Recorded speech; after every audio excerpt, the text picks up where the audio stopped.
थेरगाव प्रभाग 23 मध्ये भाजपच्या शक्तीप्रदर्शनासह उमेदवारी अर्ज दाखल. कांचनताई जावळेंचा निर्धार व्यक्त. पिंपरी चिंचवड महानगरपालिका सार्वत्रिक निवडणूक 2026च्या पार्श्वभूमीवर थेरगाव येथील प्रभाग क्रमांक 23 मधून भाजपच्या इच्छुक उमेदवार कांचनताई अमोल जावळे यांनी आज आपला उमेदवारी अर्ज दाखल केला. यावेळी त्यांनी मोठ्या शक्तीप्रदर्शनासह अर्ज दाखल करून आपली ताकद दाखवून दिली. उमेदवारी अर्ज दाखल करण्यासाठी काढण्यात आलेल्या रॅलीत भाजपचे पदाधिकारी, कार्यकर्ते, महिला आघाडी तसेच मोठ्या संख्येने स्थानिक नागरिक उपस्थित होते. विकास, पारदर्शकता आणि जनतेच्या प्रश्नांसाठी लढा असा निर्धार यावेळी कांचनताई जावळे यांनी व्यक्त केला. थेरगाव परिसरातील पाणीपुरवठा, रस्ते, ड्रेनेज, आरोग्य सुविधा, महिला व युवकांसाठीच्या योजनांचा मुद्दा पुढे नेत आपण निवडणूक लढवत असल्याचे त्यांनी सांगितले. नागरिकांचा वाढता पाठिंबा आणि कार्यकर्त्यांचा उत्साह पाहता प्रभाग क्रमांक 23 मध्ये भाजपची लढत अधिक मजबूत होत असल्याचे चित्र दिसत आहे.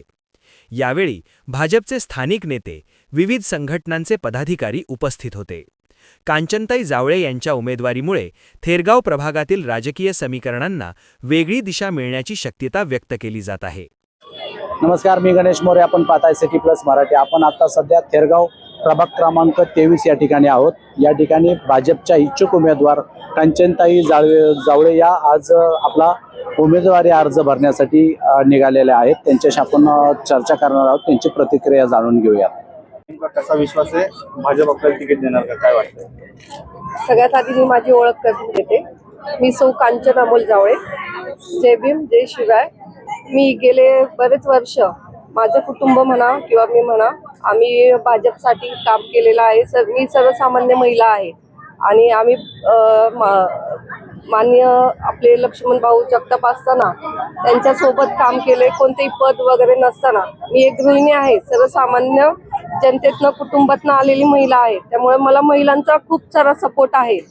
त्यांच्या भरोश्यावर मी आज भाजपकडनं तिकीट मागत आहे आणि नक्कीच भाजपनी कधीही महिलाला कोणत्याही ह्याच्यात कमी लेखलेले नाहीये आणि त्यांनी नेहमी त्यांना पुढे जाण्याची संधी दिलेली आहे आणि मला विश्वास आहे की मी एक सुशिक्षित उमेदवार म्हणून ते मला पुढे जाण्याची आणि तिकीट नक्कीच देतील ही मी ग्वाही देते. तुम्ही तुमच्या प्रभागामध्ये समस्या ज्या आहेत तर तुम्हाला त्याची जाण आहे म्हणताय.